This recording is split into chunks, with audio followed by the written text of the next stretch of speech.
पेड़ पौधों की दुनिया। इस वीडियो में हम जानेंगे वनस्पति के बारे में। परिचय। नमस्कार दोस्तों, मैं आपका दोस्त राहुल। हम सब जानते हैं कि हमारा शरीर विभिन्न अंगों से मिलकर बना है। हमारे शरीर के हर एक भाग का एक कार्य है। हमारे शरीर ही की तरह वनस्पतियों के शरीर के भी कई अंग होते हैं। आइए वनस्पतियों के विभिन्न अंगों और उनके कार्यों के बारे में विस्तार से जानें। आओ सीखें। वनस्पतियों के अंगों को पहचानना। जड़, तना, पत्ती और फूल के आकार और कार्य का वर्णन करना। फल और बीज के कार्य को समझाना। वनस्पति के अंग। प्यारे दोस्तों, जैसा कि हम अपने आसपास देख सकते हैं कि पेड़ पौधों के विभिन्न प्रकार होते हैं। उन सब का रंग हरा होता है और हमारी आंखों को ठंडक देता है। लेकिन क्या आपने किसी पौधे को बारीकी से देखा है? आप इसके कुछ प्रमुख अंगों, तना, पत्ती, फल और फूल को जमीन के ऊपर देख सकते हैं। लेकिन क्या आप जानते हैं कि इसके कुछ अंग जमीन के नीचे छिपे रहते हैं? इस अंग को जड़ कहते हैं। जड़ें। आइए अब पौधों के अंगों के बारे में विस्तार से जानें। शुरुआत जड़ से करते हैं। जड़ पौधे का गैर हरा भाग होता है जो जमीन के नीचे बढ़ता है। क्या आप जानते हैं कि जड़ मुख्यतः दो प्रकार की होती है, मूसला जड़ और रेशेदार जड़। लेकिन ये होती कैसी हैं? मूसला जड़ में एक मुख्य मोटी जड़ होती है जो मिट्टी में गहराई तक जाती है। कई पतली और कमजोर जड़ें इस मुख्य जड़ से निकली होती हैं। मूसला जड़ मुख्यतः सेम, मटर और सरसों के पौधों में पाई जाती हैं। लेकिन रेशेदार जड़ में तने के अंत में एक समान आकार की कई जड़ें जुड़ी होती हैं, यानी मूसला जड़ की तरह कोई एक मुख्य जड़ नहीं होती। इस तरह की जड़ें घास और गेहूं में पाई जाती हैं। जड़ों के कार्य। अभी तक हमने जड़ों की संरचना और प्रकार के बारे में जाना, लेकिन अब प्रश्न यह है कि जड़ों का कार्य क्या है? दोस्तों, असल में जड़ें पौधे को जमीन में मजबूती से टिकाए रखती हैं। वे पौधे के अन्य अंगों तक पहुंचाने के लिए जमीन से पानी और खनिज सोखती हैं। कुछ पौधों में जड़ें भोजन संग्रह का कार्य भी करती हैं, जैसे कि गाजर, मूली या शलजम।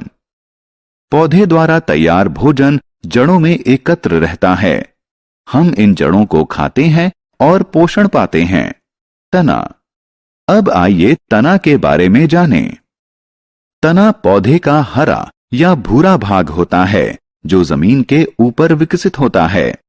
यह पौधे को सहायता देता है और उसकी शाखाओं, पत्तियों, फूलों और फलों को अपने शरीर पर वहन करता है।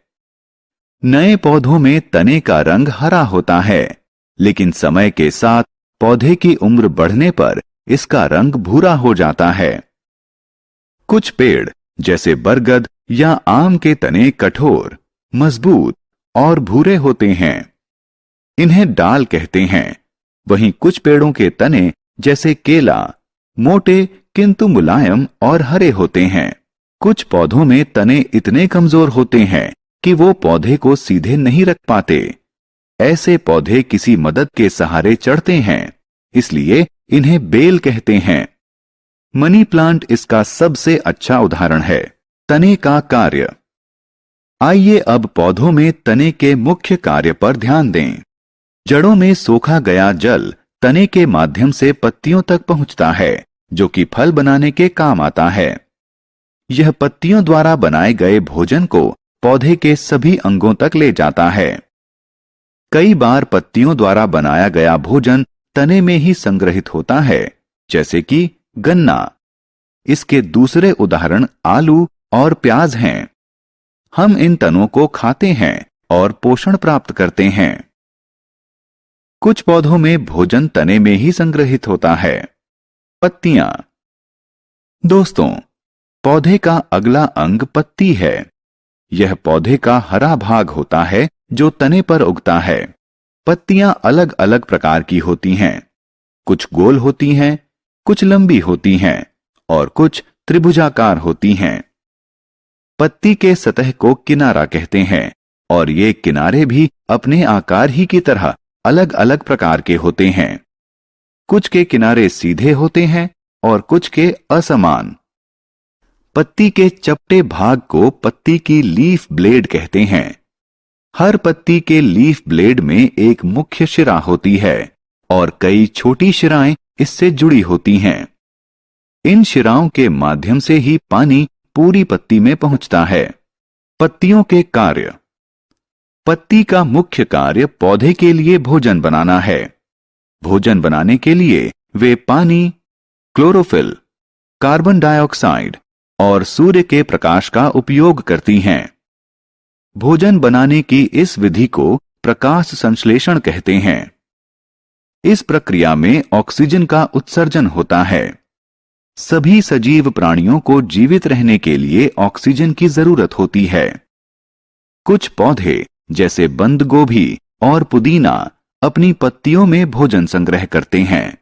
हम पोषण पाने के लिए इन पत्तों को खाते हैं। फूल। दोस्तों, आइए अब हम पौधे के सबसे आकर्षक और सुंदर भाग फूल को हाईलाइट करें। वे विभिन्न रंगों के होते हैं। वे विभिन्न आकार प्रकार के होते हैं। ज्यादातर फूलों में मीठी खुशबू होती है और जब यह फैलती है तो कीड़ों और चिड़ियों को आकर्षित करती है। आपको यह जानकर आश्चर्य होगा कि फूल को पौधे का प्रजनन अंग भी कहा जाता है, क्योंकि वो पौधे की प्रजनन की प्रक्रिया में सहायता करते हैं। फल और बीज। मुझे पता है कि आप में से ज्यादातर लोगों को फल पसंद हैं। फल पौधे का रसदार भाग होता है। यह पौधे के फूल से उत्पन्न होता है। फल विभिन्न आकार, प्रकार और रंग के होते हैं। फल स्वास्थ्य के लिए अच्छे होते हैं क्योंकि उनमें कई विटामिन होते हैं। दोस्तों, बीज फल के अंदर होते हैं। कुछ फल जैसे आम के अंदर सिर्फ एक बीज होता है, जबकि दूसरे कई फलों में कई बीज होते हैं, जैसे सेब और तरबूज। क्या आप जानते हैं कि नया पौधा बीज से ही जन्म लेता है? यह नवजात पौधे के लिए भोजन भी संचय करता है। जब बीज को पानी, हवा और अनुकूल तापमान मिलता है तो यह पनपना शुरू कर देता है और जल्द ही एक नए पौधे के रूप में बढ़ने लगता है। हमने क्या चर्चा की? पौधे के मुख्य अंग जड़, तना, पत्ती, फूल और फल हैं। तना, पत्ती, फूल और फल जमीन के ऊपर बढ़ते हैं और जड़ जमीन के नीचे बढ़ती है। जड़ पौधे को जमीन में मजबूती से टिकाए रखती है। वे पौधे के अन्य अंगों तक पहुंचाने के लिए जमीन से पानी और खनिज सोखती है। जड़ों से पत्तियों तक पानी तने के माध्यम से जाता है। कुछ पौधों में तने भी भोजन एकत्रित करते हैं। पत्तियां पानी, क्लोरोफिल, कार्बन डाइऑक्साइड और सूर्य के प्रकाश की उपस्थिति में पौधे के लिए भोजन बनाती हैं। फूलों को पौधे का प्रजनन अंग भी कहते हैं, क्योंकि वे पौधे के प्रजनन में सहयोग करते हैं। फल पौधे का रसदार भाग होता है। यह पौधे के फूल से उत्पन्न होता है। फल के भीतर बीज होते हैं। बीज से नया पौधा विकसित होता है।